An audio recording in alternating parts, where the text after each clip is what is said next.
Dap San Sabtu, Dapur Santapan Sabda Allah dan Tubuh Darah Yesus, Jumat Agung 29 Maret 2024. Apa yang Allah katakan dalam kitab Nabi Yesaya? Allah menciptakan seluruh alam baik dan manusia sungguh baik, tetapi manusia langsung berdosa dan tidak pernah berhenti berdosa, bahkan bertambah-tambah dalam dosa. Semua dosa itu membuat Allah menderita dalam diri Abed, abdi Allah, yang mengambil semua dosa dan kejahatan sejak manusia pertama untuk selanjutnya dan selamanya.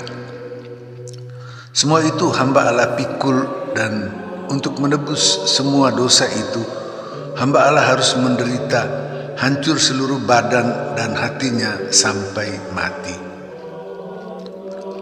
Apa yang Allah katakan dalam kitab Nabi Yesaya ditanggapi Mazmur. Yesaya dan Mazmur menyebut apa yang ditulis pada banyak bagian kitab suci, bagaimana Allah menderita, dibuat hancur dan mati. Tetapi Allah tidak mati. Allah menebus, artinya membuat manusia yang seharusnya mati karena dosa itu tidak mati. Manusia berdosa itu tetap hidup dan bisa hidup baik, menjauhi kesalahan dan dosa karena sudah ditebus oleh Allah yang hidup. Apa yang Allah katakan dalam kitab Nabi Yesaya ditanggapi Mazmur dipenuhi dalam Injil Kabar Gembira Yohanes. Yesus makan perjamuan Paskah Yahudi. Bagaimana keempat penginjil bercerita tentang perjamuan Paskah terakhir Yesus bersama murid-muridnya. Seperti domba mati di Mesir, supaya Israel yang makan domba itu tidak mati di tangan orang Mesir. Begitu juga Yesus menyerahkan diri untuk mati, supaya manusia berdosa tidak mati melainkan hidup. Yesus memberi diri dan pergi ke Taman Zaitun. Dalam Yohanes tidak ada sakrat maut. Waktu Yesus mau ditangkap, juga ada pertanyaan Yesus dan jawaban orang yang mau menangkap Yesus. Waktu Yesus katakan, "Akulah Dia," seperti Allah perkenalkan diri kepada Musa di Sinai, mereka jatuh ke tanah. Kemudian Yesus menyerahkan diri, barulah mereka bisa menangkap Yesus. Lalu Yesus dibawa kepada Hanas yang adalah mertua Imam Agung Kayafas. Dia ini yang pernah menyebut bahwa lebih baik satu orang, yaitu Yesus, mati untuk semua orang, bahkan untuk seluruh dunia. Selanjutnya, kalau Markus sebut bahwa Petrus menyangkal kali pertama ayam langsung berkokok, tetapi masih menyangkal 2 kali dan ayam berkokok kali kedua. Ketiga penginjil lain sebut bahwa Petrus menyangkal 3 kali, lalu ayam berkokok. Ketiga penginjil menyebut Petrus menyesal, bahkan menangis. Yohanes tidak sebut.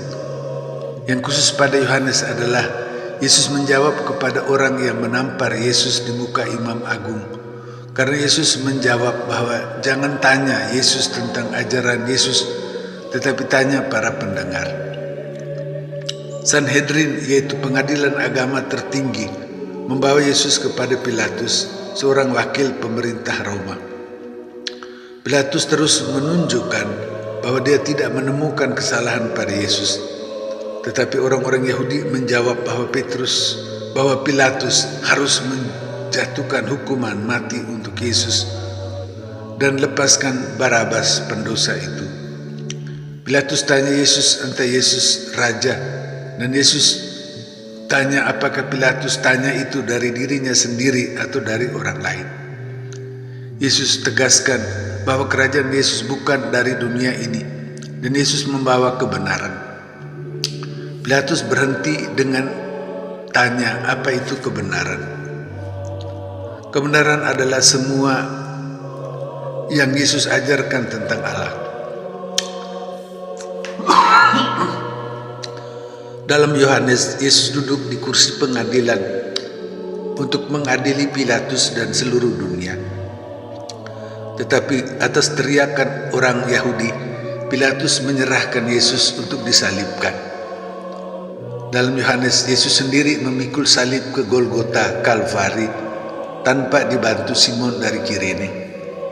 Yesus disalibkan dengan tuduhan yang ditulis dalam bahasa Ibrani, Yunani, dan Latin, Raja orang Yahudi. Itu dimengerti oleh semua orang di seluruh dunia.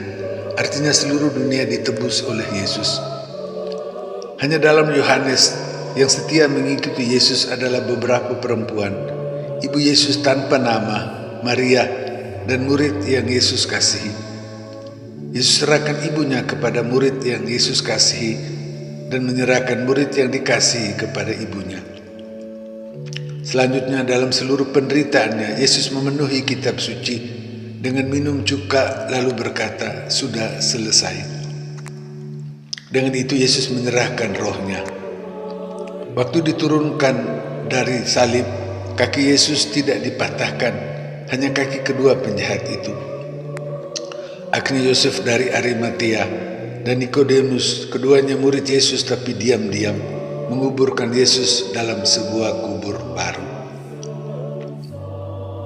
Apa yang Allah katakan dalam kitab Nabi Yesaya ditanggapi Mazmur, dipenuhi dalam Injil kabar gembira Yohanes, dihidupi umat Ibrani. Umat sudah tahu dan mengalami bahwa dengan menderita dan digantung di salib, Yesus menjadi imam agung yang masuk ke dalam pencobaan dan penderitaan sampai mati. Yesus itu putra Allah yang adalah hamba penderita, mencapai kesempurnaan dan menjadi sumber keselamatan abadi untuk semua orang yang taat kepada Yesus. Allah memberi kita santapan sabda Allah. Seluruh kitab suci berbicara tentang Yesus yang adalah hamba penderita. Yesus mengambil semua dosa sejak dosa manusia pertama, dosa-dosa selanjutnya sampai dosa kita, lalu dosa-dosa selanjutnya sampai selama-lamanya. Yesus tidak hanya menderita satu hari, melainkan Yesus tetap menderita bahkan sampai mati setiap kali ada dosa.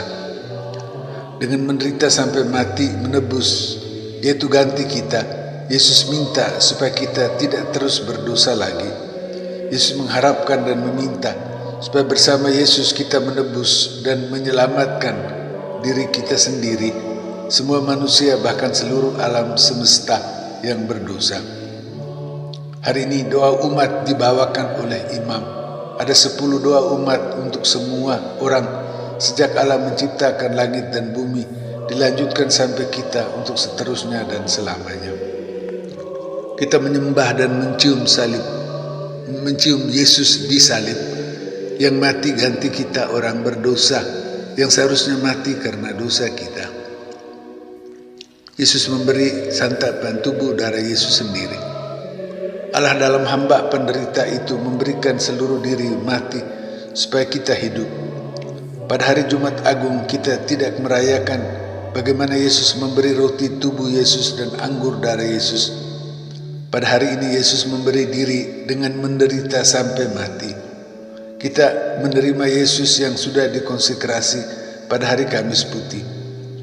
Yesus memberi seluruh diri itu dengan tubuh yang hancur dan darah yang ditumpah sampai habis, supaya kita yang seharusnya mati karena dosa kita itu tidak mati tetap hidup, mulai dari dunia ini sampai Yesus menghantar kita masuk ke dalam kehidupan kekal tanpa penderitaan dan dosa di rumah Bapa surga.